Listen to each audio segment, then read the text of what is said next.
আপনাদের পত্রপত্রিকা যারা পড়ে মনে থাকারই কথা।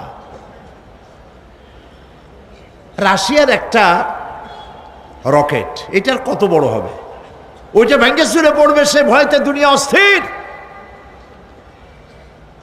আর আল্লাহ পাক বলছেন, এতে কোনো সন্দেহ নাই, আকাশ একটার পর একটা ভেঙে চুরে চুরমার হয়ে পড়তে থাকবে, তারকাসমূহ বিক্ষিপ্ত হয়ে পড়বে, দরিয়া দীর্ণ বিদীর্ণ হয়ে যাবে, চন্দ্র আর সূর্য ধাক্কা লেগে একাকার হয়ে যাবে, চাঁদে আলো নাই, সূর্যে আলো নাই, অন্ধকার এক বিভীষিকাময় পূর্ণ হয়ে যাবে গোটা বিশ্ব।